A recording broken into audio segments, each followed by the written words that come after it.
the new delegate of diversity potential candidates. So welcome to the Q&A for the delegate of diversity. CBA presidents, ABA reps, and law student liaisons will go on record and vote for 6 positions, including this one on April 5th. So watch out in your email for an electronic ballot. Visit abaforlawstudents.com/elections to see the candidates' resumes and position statements. The 3 candidates are Kemar Brown, Miguel Aguilera, and Conisha Hackett. And it's a pleasure to have them here today. The format of the Q&A is going to be as follows. The Q&A is going to last approximately 30 minutes or so. The candidates get 2 minutes to give an opening statement, introducing themselves, and give brief remarks. I will be timing you. After that, candidates will be asked a couple of questions, and each candidate has a minute to respond.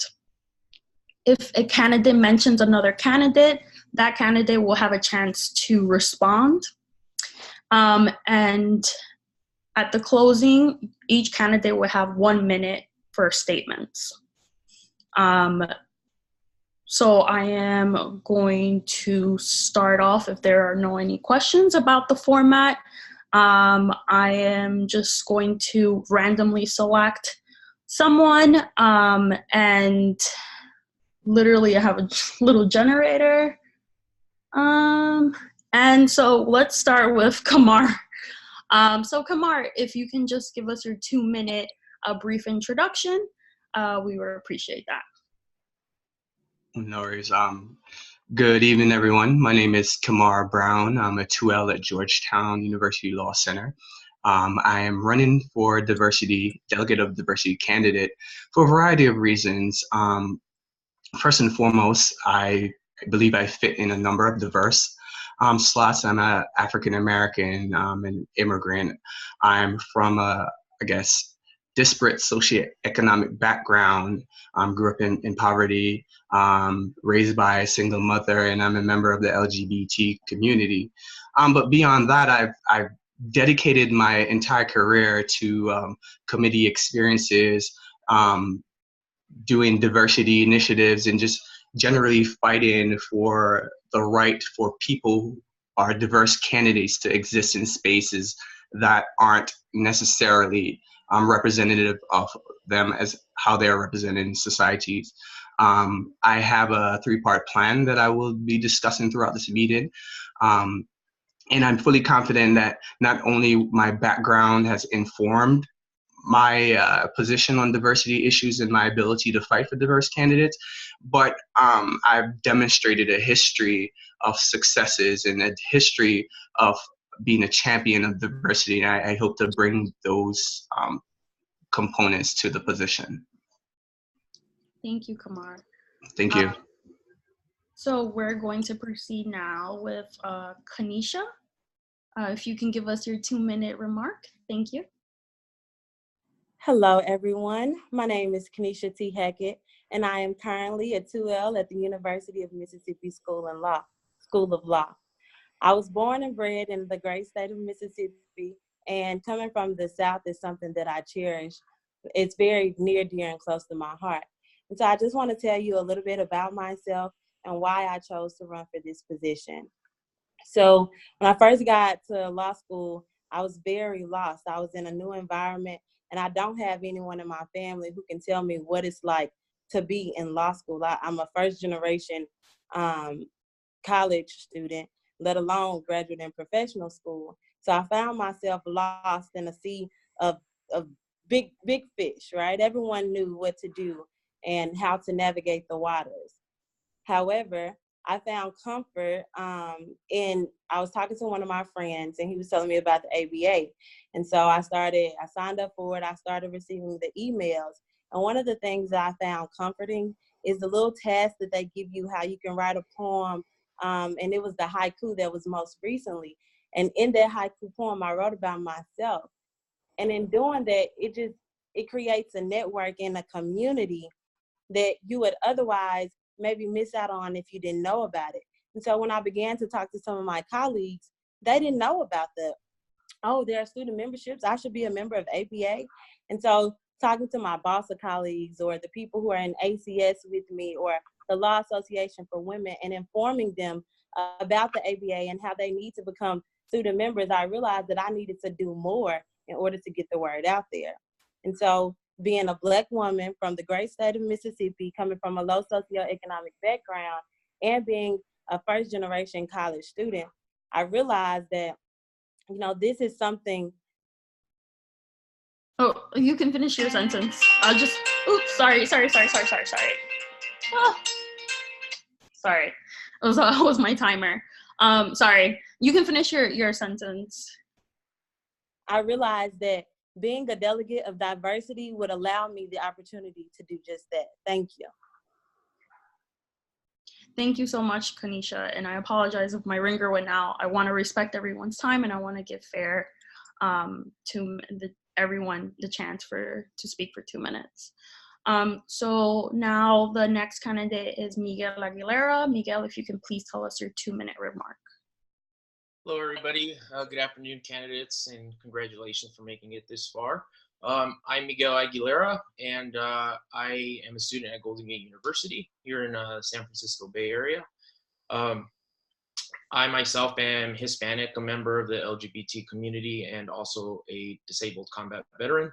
I've served in the Marine Corps for the last 17 years, holding the rank of captain, and also as a deputy sheriff with the Contra Costa County Sheriff's Office here in California. Throughout my experience in both occupations, I've learned a lot of communication skills. I have a demonstrative history of being a strong proponent of diversity and inclusion. Just recently, I assisted in the LGBT awareness and training requirement. That's a now law that passed in California this year. I testified in front of the Senate committee in Sacramento to make sure that this bill got passed. And what it does is makes it a law now that it's incorporated that every single law enforcement officer in the state of California now must go through LGBT awareness training prior for them to be sworn in as officers. Looking into the future, I think that I could serve the ABA community very well based on sharing my experience and expertise, and in creating a more diverse and inclusive legal profession, engaging in difficult conversations, and discussing openly matters that are most important for the ABA and us as students as a whole. Thank you. Thank you. Okay, so again, thank you for your opening remarks. Now I'm going to just ask you a few questions about yourselves and why you chose to apply for this position. The first question is, what previous leadership experience do you have within and outside of the ABA? And again, I will remind you that if you can limit your responses to 1 minute, and I will also be timing this to give fairness to the whole process and to everyone. So I'll just start with Kemar again. Can you tell me in 1 minute what your previous leadership experience is within and outside of the ABA? Okay. I don't believe I have any previous leadership experience within the ABA. This will be my first go around, but outside of the ABA, I have a very extensive leadership experience. I was the 1L representative for the Alianza Latino Student Association. I served on the Diversity and Inclusion Committee for Rutgers University. I was the student representative. In undergrad, I was the vice president of my local chapter of Kappa Alpha Psi Fraternity Incorporated. In my professional career, I was assistant manager for several years in retail banking of a branch. I'm a flight attendant currently, and I served on what is called the Flight Attendant Involvement Team. I was a member of the Domestic Service Committee. So I have a great list of leadership experience that I can go down for you. Okay. Thank you. Thank you. So I'm just continuing the same order. Conisha, if you can tell me your previous leadership skills within and outside of the ABA. Thank you. Currently, I don't have a leadership position within the ABA. However, outside of the ABA at my law school, I currently serve as the vice president of the Student Bar Association. I'm the first Black woman to be able to do so, to be fortunate enough to be elected to do so. In addition to that, I currently serve as the vice president of the American Constitution Society. We host several events talking about constitutionality and the rule of law. In addition to that, I serve on our Dean's Leadership Council, where we encourage students, and in my role specifically, I host events for statewide HBCUs and other minority and diverse students to come in, and I give them tours throughout the law school. In addition to that, I currently serve as the chairperson of the Social Action Committee for the Black Law Students Association. Thank you, Conisha. And lastly, Miguel, if you can tell us your previous leadership experience within and outside the ABA. I do not hold any positions within the ABA. However, I do have 17 years of military experience in the Marine Corps. Throughout my 17 years, I've always been in some type of leadership capacity, mentoring, developing younger Marines, people of lower rank. I would encourage everybody, I have an extensive list of leadership experience. I encourage everybody to go visit my LinkedIn page or visit my resume. It's pretty extensive. In the interest of time, I'm just going to go ahead and defer to that. Thank you. Thank you. So thank you. So the next question is, what is an area of innovation beyond policy initiatives that you think the ABA Law Student Division should look into, in particular to this position? And I'll start with the same order. Kemar? Yes, thank you. I think we've made some strides over the years in diversity initiatives, but I think we need to do more to maintain and generate diversity initiatives.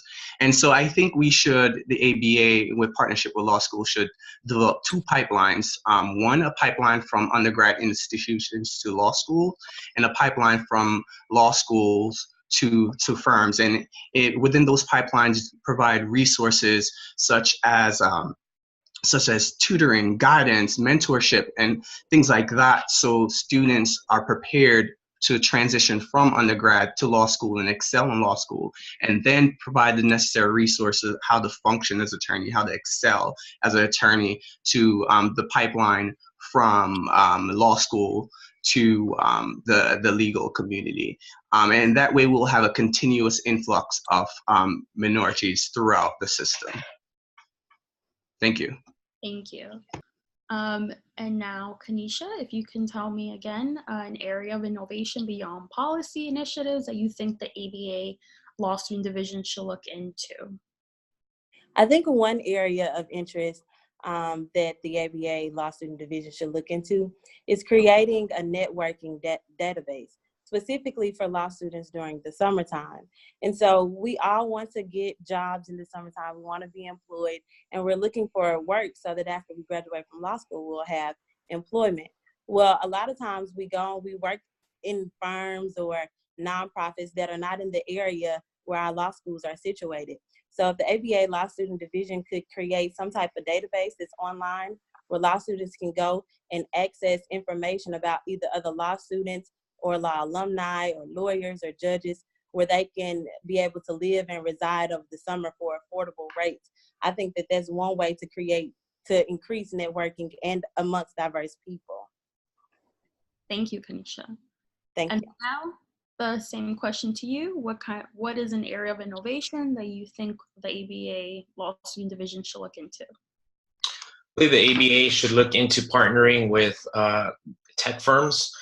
Being in the San Francisco area, I've gone to plenty of networking opportunities with high level firms that have their own diversity and inclusion programs, and tech companies like Google, Facebook. I visited their campuses, and they also have a diversity and inclusion program. So let's work in partnership with them in helping us help them, because they're going to eventually need attorneys that are diverse and have staff in these high profile firms that are diverse candidates, and which will eventually make our legal community more diverse and inclusive. And I believe that we need to also network and create opportunities for all these companies to come together so we could work together for a more diverse and inclusive network. Thank you.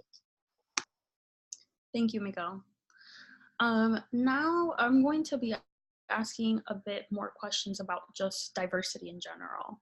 And sort of, instead of asking you your definition of diversity, which you all are very diverse in itself, I want to ask you all, how do you challenge stereotypes and promote sensitivity and inclusion?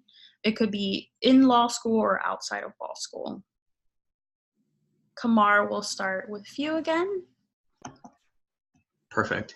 Yes. First of all, for myself, I'm not a person that will remain silent when people speak things against diversity initiatives. I feel like if you're silent, you're complicit in whatever injustice is going on. So would I challenge people to have conversations, try to speak to someone who you wouldn't normally speak to in your day-to-day life. Try to get to know people. And I think if we connect on a human basis, people like to be around people that they're familiar with, and oftentimes they miss some connection that they can have with another person outside of their familiarity. So I just challenge people to have conversations. Challenge people to call out, jokes or innuendos or anything that is against diversity progress. Don't be complicit in the problems. Speak up at all times. Thank you. Thank you. And Conisha, the same question. How do you challenge stereotypes and promote sensitivity and inclusion within or outside law school? To answer the question about how do I challenge those stereotypes within the law school, one thing that we've been working arduously to do within the Student Bar Association, as well as within other clubs and organizations that I'm a part of, is we host several conversations and panel discussions about the idea of allyship and what it means to be an ally to people that you may or may not identify with. So for example, we recently held an event, and it was about being an ally to our outlaw organization, which is the LGBTQ organization here at the law school, and what it means to be a member of BASA or a member of ACS and not identify with that group of people, but still to be there for them, to stand in solidarity with them, and sometimes be able to stand in front of them when, other people are oppressing them or suppressing their thoughts and ideas. But not only with LGBTQ people, because there are other diverse entities here at the law school. So for example, another way that we push back is we ask the question of, why are you in this room? And so in listening to the answers of people who we don't necessarily know why they're there, but allowing them the space to be able to voice why they are there and why they care, it creates this dialogue where we begin to understand exactly what they are fighting for and why they are fighting for it. Thank you so much, Conisha. And now, Miguel, the same question. How do you challenge stereotypes and promote sensitivity and inclusion?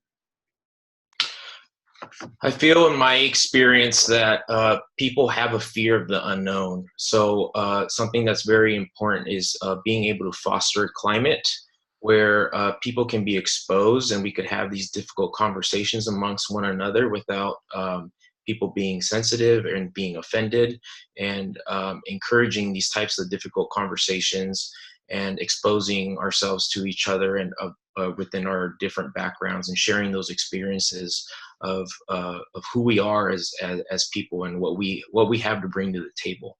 And as long as we're able to, I feel that if students are able to understand and relate to that in some way, shape, or form, we can make we can make any area more diverse and inclusive. Thank you.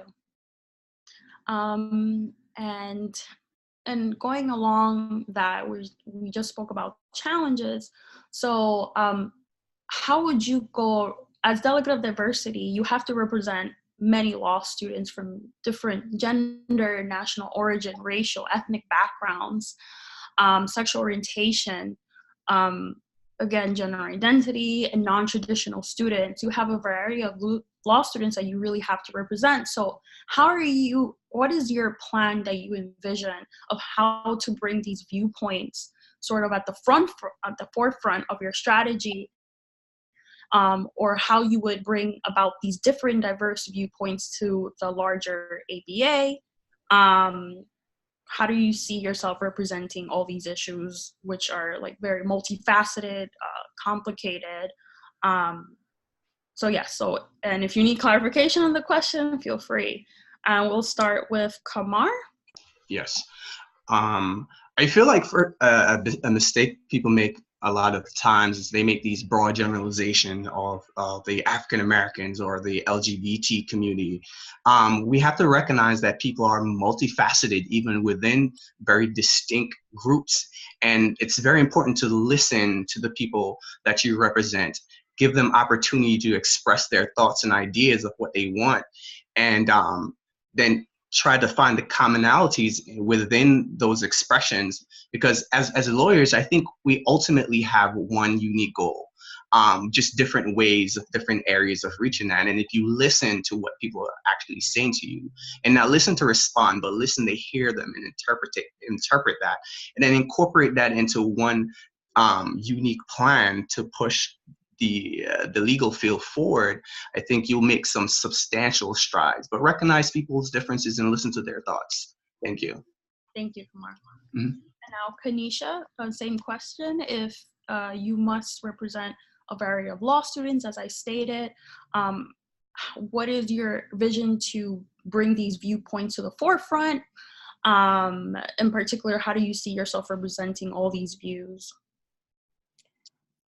I think that one way that we can do that is by hosting, like, for instance, podcasts or webinars. And so the idea is to have students, somewhere between 2 and 3 students on a panel, and call it 10-minute Tuesdays. So for 10 minutes on a Tuesday, once a month, have students in different areas come together and answer simple questions about themselves, and even one complex question about what it means to be you in law school. And we'll take those webinars or podcasts and distribute them to the larger law student division so that people can see that we're talking about people and we're very similar. We just have to talk to one another. Thank you. Thank you. And Miguel, same question. As Delegate of Diversity, you're going to be responsible for representing various diverse views. How are you going to bring them to the forefront, and how are you going to represent them? So an important thing is to network with all of your ABA representatives, right? And but also gather everybody's concerns, but not just gather them, but also listen to the actual concerns, and make yourself available. If people with concerns want to come and speak to you regarding their concerns, then cut the middleman out, put yourself out there and make yourself available, so that way you're able to listen to all their concerns, but not just listen, but also have empathy. Have true empathy for that individual's concerns and come up with a solution together. And what I mean is together. Don't just come to me with problems and complain, but also let's come to me with a problem and a solution, and let's work together to try to get that solution out there. And that's how I envision dealing with people's concerns is bring them to me, I'll listen, and I'll make sure you're heard. I'll make sure everybody's concerns are heard, but at the same time, work with me to come up with a solution. Thank you, Miguel. And so before the closing remarks that you have 1 minute for, I am just going to ask you one fun question, so you can all breathe. I thank you so much for answering those questions about the position. So just a fun question, like, what is your life motto and how do you live by it? How do you remind yourself to keep with your life motto? And we'll start with Kemar again. I think I have so many. I'm a philosopher at heart, I think. But one of my favorite quotes is by Nietzsche, and it says, "He who fights monsters must see to it that they themselves does not become a monster. When you look into the abyss also look into you." And for me, that I channel that in how I approach people. You know, if someone wrongs me, I can't respond to them in the same degree that they're doing, because that would make me know better. So I challenge myself to recognize how people interact with me, and to recognize what my ultimate goal for the interaction will be, and to rise above any, I guess, retaliatory schemes that I would want to do or would like to do, I guess, and just to respond to people how I want them to respond to me. So basically, the golden rule: do unto others, pretty much. Thank you, Kemar. Thanks. And the same question to you, Conisha. What is your favorite life motto, and how do you live by it? How do you remind yourself of your life motto each day? My life motto, one of them is the poem by Robert Frost, The Road Less Traveled. And so at the end, it says, two roads diverged in the yellow wood, and I took the one less traveled by, and that has made all of the difference. And so in life, I try to take the harder road, right? The one that's less trodden, the one that's not necessarily easy, but it's more than necessary in order to make a difference. And so in life, I try to do right by people always, no matter how hard it is or how long that path seems it may be. So I think that that's my life motto, and I like poetry. So it gets me through poetry and ice cream every time. Thank you, Conisha. And Miguel, the same question for you. What is your life motto? How do you live by it? How do you remind yourself of it each day? My life motto is just be overall, just be a good person. Get rid of the negativity, and don't be vindictive. I mean, if somebody doesn't like you, that you're not going to be able to change their views if they have their mindset. But you could definitely try to expose them to get to know a little bit more about yourself, to change that perception, because overall, you know, perception is reality, and doing things to change negative perceptions is something that I live by, and I try to do that every day. Sometimes I fall off track. I'm human like everybody else, but I try to remind myself of that every day. Is just overall, just be a good person. Thank you, Miguel. So now I am just going to give the candidates a minute to sum up why they should be the delegate of diversity. And you know, in this 1 minute, you can say as much as you want about the position or your qualifications. And so yes, so I'm going to again start with Kemar for your closing remarks. Okay. Yes. So I believe I'm the ideal candidate for this position. As I mentioned earlier, I fit in a number of diverse groups, but beyond that, I've developed an empathy, the ability to empathize with people regardless of their background or their circumstances, and I think that has served me well. I have about over 13 years of experience serving on committees and fostering diversity initiatives with proven results. I also have a prior experience serving on a diversity and inclusion committee. I was a student representative for the Rutgers University overall diversity inclusion committee, where I, planned a variety of diversity initiatives, and we saw the results from those.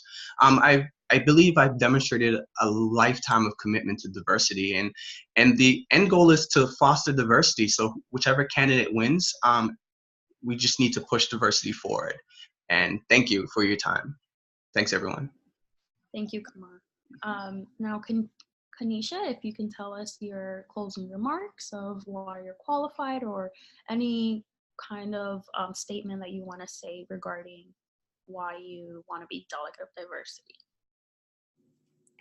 I would like to be the next delegate of diversity because I want to bring innovative and trend-setting ideas of how the ABA LSD can push diversity, not just diversity as it relates to women or African American people, brown people, but diversity holistically.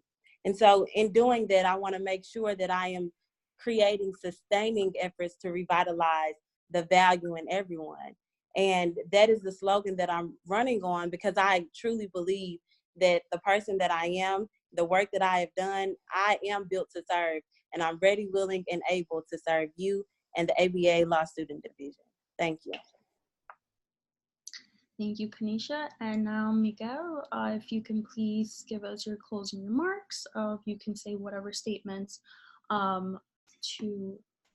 were reasons for wanting to be Delegate of Diversity. Hey, yeah, I'm completely honored and thankful for being considered for the position. Regardless whether I get selected or not, I still plan on working with whoever gets selected to help with diversity and inclusion in the legal profession, in closing the socioeconomic gap that we currently have.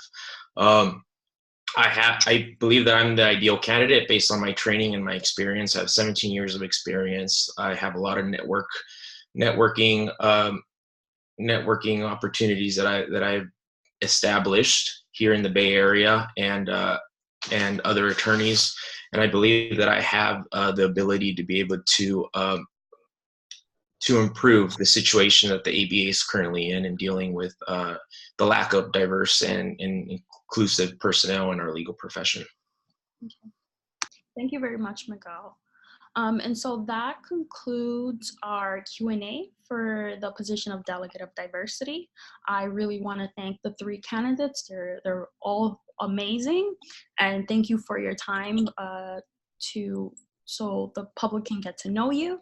I want to remind the SBA presidents, the ABA reps, and liaisons to go to abaforlawstudents.com/elections to see the candidates' resumes and position statements.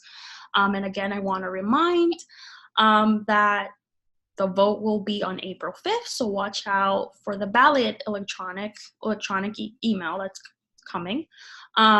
So again, thank you again, Kemar, Conisha, and Miguel for your time. Thank you so much. Have a great day. Have a good day, y'all. Good luck, everybody. Good luck.